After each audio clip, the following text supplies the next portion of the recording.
Gather close and listen well, for what I am about to tell you is not just a story, but a river of lessons flowing with suspense, tears, betrayal, and love. It is the tale of a mother who wore rags when she could have worn gold, who chose a broom when she could have sat on a throne, and who pretended to be a cleaner though her son was the richest man in the land. She did this for one reason, to find him a wife whose heart was pure, not swayed by silver nor blinded by the glitter of riches. This is the tale of Mama Ebele, the billionaire's mother who swept her way into destiny. The night was heavy with silence.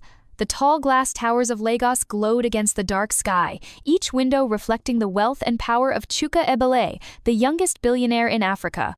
But beneath all that light and power, a single figure knelt in the shadows of the grand lobby, her frail hands wringing a mop into a bucket of soapy water. Mama Ebele's back ached, but she pressed her palm against the floor, scrubbing with determination. Anyone passing by would see nothing but an old cleaner in a faded uniform, her head wrapped with a scarf, her eyes lowered in humility. No one would guess that this same woman was the mother of the man whose name commanded respect in every corner of the city. The guards on duty barely glanced at her. To them, she was invisible, just another part of the staff who polished marble floors and wiped away the footprints of the rich. But Mama Ebele's heart beat with a purpose known only to her. She was not truly there to clean. She was there to watch, to listen, to find a woman who could love her son not for the shine of his wealth but for the rhythm of his soul. For Chuka Ebele, her only son, had reached heights no one from their small village could have dreamed of. From the dusty red earth of Nemo to the gleaming skyscrapers of Lagos, he had climbed on determination, intelligence, and the blessings of his mother's prayers. Yet, despite all the wealth he gathered, he was alone. Suitors and women circled him like moths around fire, but their eyes glittered only when they spoke of his cars, his mansions, his billions. None saw the boy who once sold roasted groundnuts in the marketplace, the boy whose hands bore scars from carrying loads to survive. And Mama Ebele feared.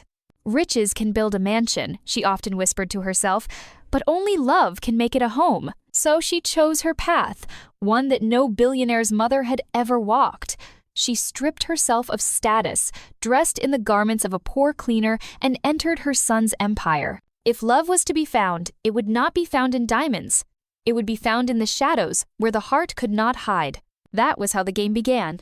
By day, Chuka Ebele signed contracts worth millions, attended board meetings where men twice his age bowed their heads to his brilliance, and walked through corridors where whispers followed him like shadows.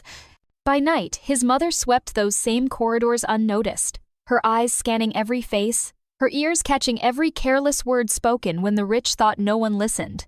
And in those nights, she saw the truth of many. She saw women dressed in glittering gowns, waiting in corners of the lobby, their lips painted, their laughter rehearsed. She saw them slip bribes into the hands of guards just to gain a chance at meeting her son. She heard their whispers.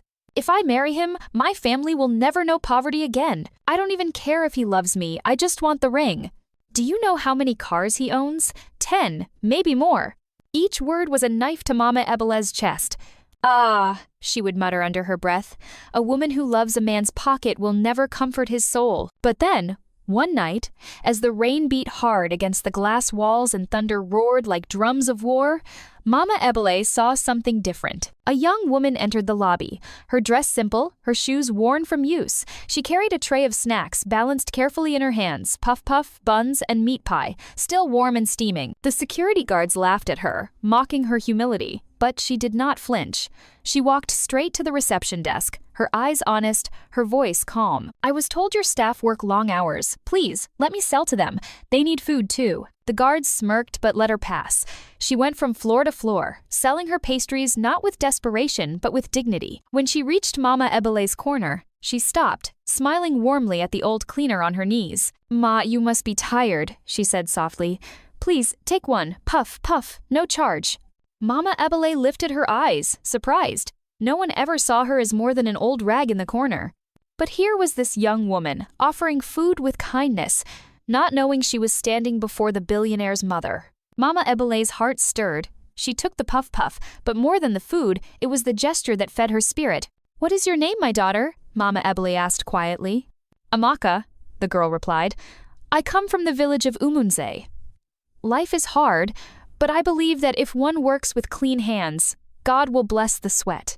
Mama Ebele nodded slowly, her mind already racing.